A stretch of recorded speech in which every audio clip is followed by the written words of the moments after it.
today we have many programs, and our program's main focus is social as well as economic empowerment. Our approach is holistic, so we start off with getting people to believe in themselves, because culturally we found over a period of time we have, and because of the structures we grow up with, it's very hard for us to believe in itself. So that's a primary for it, and we think for any economic program to work, it has to begin with social empowerment. So we do that, social empowerment, and social empowerment is a whole range of programs we do, from dreaming to goal setting to budgeting, and then identifying the skills and resources and developing income generation programs from the existing skills and resource base. To support that, we also have rural health programs where nurses and doctors go provide screening, with the NCDs currently providing medications. We have youth development program for communities. Also, we have partnership with University of the South Pacific for dropout youths, and we place them in employment. We have small income generation programs, food processing programs, but also very large farming programs. So just to give you an overview that we are doing many things around. We are working in Vanuatu, in Madwata province largely, and in Vitilevu from Singatoka to Reki. We've got a couple of projects starting in Tailevu and some of the outer islands. So that's in Fiji. And in the region, we've had some requests, and we are talking to some of the countries in the Pacific. Now, since we were asked to focus specifically on food and on livelihoods, so I've got pictures to show. We started off with very, very small. Tamarind chutney was our first project launched in 2003, March, International Women's Day. And the idea at that time was that after the coup and the civil unrest and the markets had dropped, whatever women already knew, they knew jams and chutneys and their traditional skills, we tried to package that and market it and put it in the supermarkets. It was very hard in the beginning. We had thought that the corporate organizations were going to do marketing for us, but they pulled out on us last minute. We had no choice but to set up our own marketing. So the products you see, all the packaging and marketing and everything is done by us internally. None of us are high skilled in this area. We just know that market has certain demands and quality requirements, and we have technical people to provide the quality assistance.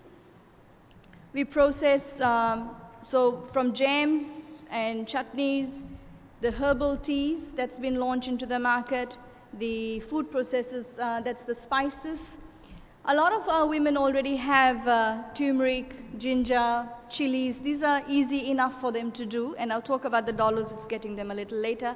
But our product you'll see with Robert Oliver is a New Zealand chef d'ambassador, and he has taken our products all the way to France in his master chef cooking. The other income generation programs we focus on is poultry, and that depends on people who do not have large scale land, but small enough to develop a coop up to 120 birds. We work on free range, so people are not dependent on imported feed. Most of the poultry projects started in Fiji and carrying on by most organizations is dependent on Pacific feed, and what happens, the feed cost is too high for women to sustain it. So we train, work with them, egg production.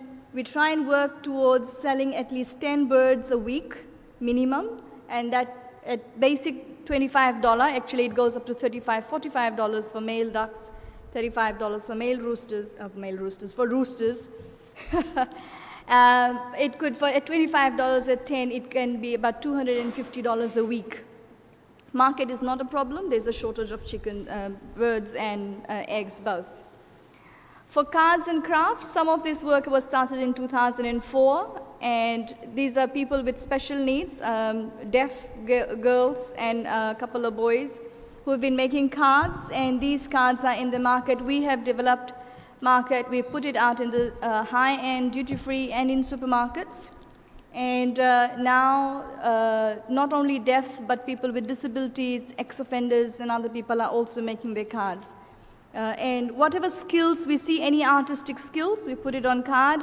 We've barcoded it. We've done all the necessary things for it to go into the market.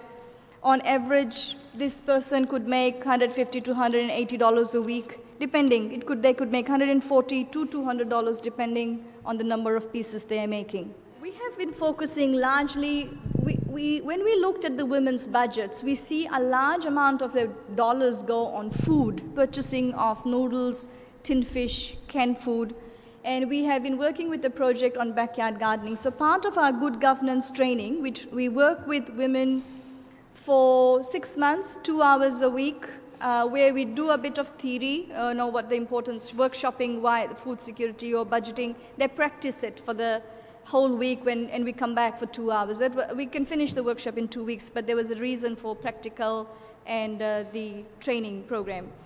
We found that with we started with small backyard gardens, and backyard gardens are now growing larger and larger.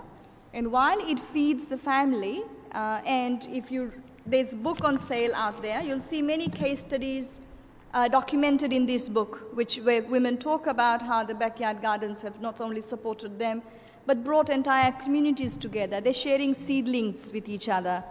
They are, of course, sharing, when they go out to the market, somebody finds certain seed, they germinate it and they share it. The cooperation has improved. We find that most of them used to, in the previous years, $40 to $50 a week from their vegetable sale within their own community largely, so they don't even go to the market. And now it's going and able to reduce the budget spent on food. And there's some amazing stories and tracer case research surveys done. With the food, what's happening also now, we're working with them in training them on how to dry some of these food, do food processing with some of these things, peanut butter, dried fruits. So while they're planting dried tomatoes, and we do tomato powder out of it, so when they're planting, if there's surplus, they know there is a market exists with us. We teach them how to dry or process, and it can come back to us. And backyard garden has been very important for us for a whole range of reasons of health as well, but food security for the village. So, and we've been trying to talk to them about range. So short-term, 2-week crop, 4-week crop, 3-month crop, 9-month crop. We've been doing yam planting, which is dying, kumala, high-end vegetables, and the normal vegetables. We try and discourage them from doing cabbage, which is one of the least nutritious. But it's been amazing in terms of food security for the family. The whole family gets involved. Plus, when we started this, we were not thinking cash for the family, but it's also generating cash for the family.